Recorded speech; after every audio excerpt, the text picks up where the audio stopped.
السلام عليكم ورحمة الله وبركاته. waxaan rabaa inaan maanta barnaamijyo u sameeyo ummadda Soomaaliyeed. waxaa jira bukaanadeyda kamid ah isbitaalka ugu soo booqday isagoo ka cabanayo xamiitida oo dhagax uga jiro oo u baahan dhakhtar qalliin in xamiitidaas laga saaro. markii imaanaysay kaliya waxay ku timid xamiitida oo operation ay u baahneed laakiin ma aynan ogeyn kaliya inay shaqada joojiyeen.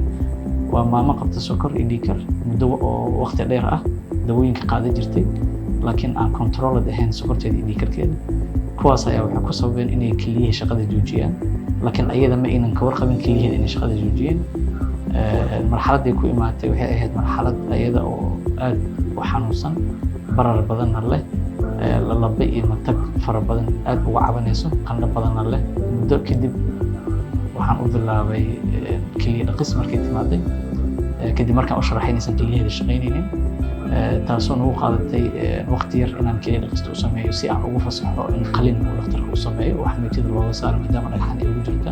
alxamdulilah ilaahay wuu inoo fududay dhaqistii markaan u sameynay kaliyaheeda sidoo waa kasoo degeen.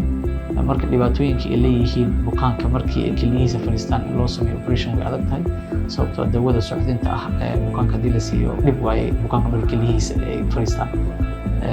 waxaa dhibaatadaas dhan keenay ama heerkan gaarsiiyey ilaa kidney failure ay noqotana waxaa sokortaas iyo dhiig karkaas aan controladka ahaa oo aynan control jirin ama si joogta ah aysan daawadeeda u qaadan jirin.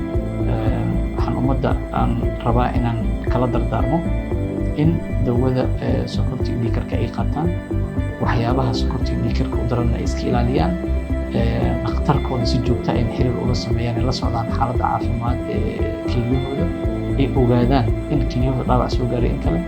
haddii qofka bini'aadanka sokor ama dhiig kar qaba ama cudurrada kalenta qaba ama murubiyeed ha ahaado ama cudurrada kale oo ku dhaca caalamiirka keliyada ay isku ogaadaan in la soo xiriiraan nagu soo booqdaan isbitaalka Dalmar qaasatan qaybta keliyaha.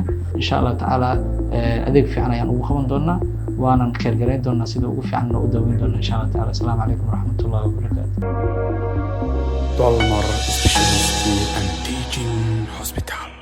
Higsigeenu waa caafimaadkaaga.